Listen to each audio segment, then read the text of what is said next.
पूरे देश में ओमिक्रॉन के साथ ही तीसरी लहर ने दस्तक दे दी है, जिसको लेकर सरकारों से लेकर स्वास्थ्य विभाग चिंतित है और बड़ी भीड़ भाड़ वाले आयोजनों से परहेज करने और कोरोना नियमों के पालन के निर्देश जारी किए जा रहे हैं। बावजूद इसके लोग सावधानी और सतर्कता को लेकर अनदेखी कर रहे हैं।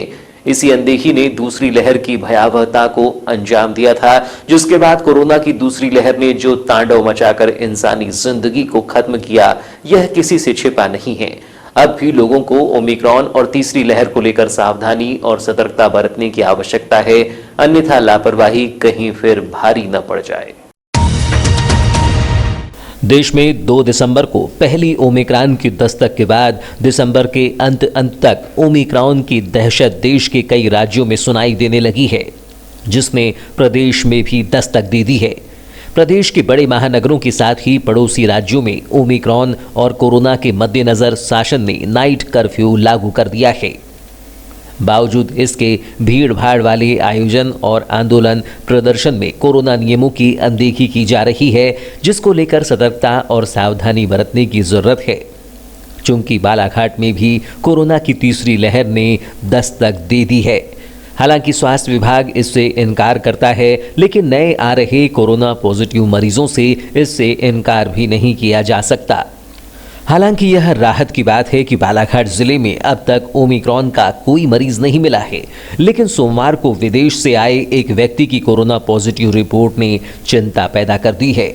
चूंकि व्यक्ति नागपुर से कार से बालाघाट पहुंचा और इस दौरान न जाने कितने लोगों से मिला होगा।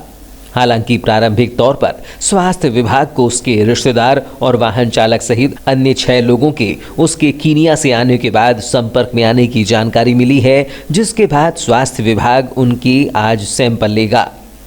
बताया जाता है कि नगरीय क्षेत्र के जैन हॉस्पिटल के पीछे निवासरत परिवार में पिता की तबीयत खराब होने की जानकारी मिलने के बाद 1 सप्ताह पूर्व 36 वर्षीय व्यक्ति अपनी पत्नी और 2 बच्चों के साथ कीनिया से नागपुर एयरपोर्ट में आया था, जहां उसकी RT-PCR रिपोर्ट नेगेटिव आने के बाद वह परिवार के साथ कार से बालाघाट पहुंचा था, जिसकी जानकारी मिलने के बाद उसे होम आइसोलेट में रहने के निर्देश दिए गए थे।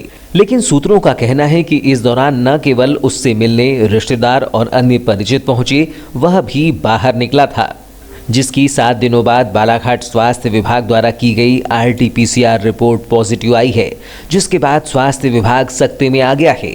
हालांकि राहत की बात यह है कि कीनिया से आए परिवार के अन्य सदस्यों की रिपोर्ट नेगेटिव आई है। स्वास्थ्य विभाग से मिली जानकारी के अनुसार घर में बीमार पिता को देखने कीनिया से आए पुत्र की RT-PCR जांच रिपोर्ट पॉजिटिव आने के बाद घर से लगे और घरों को माइक्रो कंटेनमेंट जोन बनाकर घर के सामने पोस्टर चस्पा कर दिया गया है। साथ ही परिवार के लोगों को आगामी निर्देश तक बाहर नहीं निकलने के निर्देश दिए गए हैं।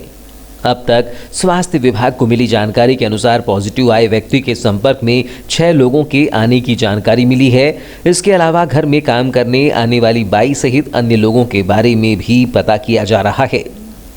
बताया जाता है कि कीनिया से आए व्यक्ति की कोरोना पॉजिटिव रिपोर्ट आने के बाद इस मरीज का सैंपल जीनोम सीक्वेंसिंग के लिए भेजा जा रहा है, जिससे ओमिक्रॉन वेरिएंट के संक्रमण का पता लगाया जा सकेगा। विश्वसनीय सूत्रों के अनुसार बालाघाट में अब तक विदेश से 55 लोग बालाघाट आ चुके हैं।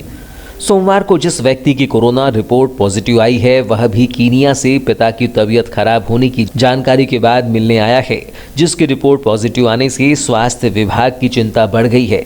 चूंकि जिले में विदेश से आए 55 लोगों में 2 लोगों का कोई पता नहीं चल पा रहा है कि आखिर वह कहां और कैसी हैं, चूंकि उनका संपर्क नंबर बंद आ रहा है, जिसके बाद अब स्वास्थ्य विभाग साइबर सेल की मदद से उनकी तलाश करने में जुटा है।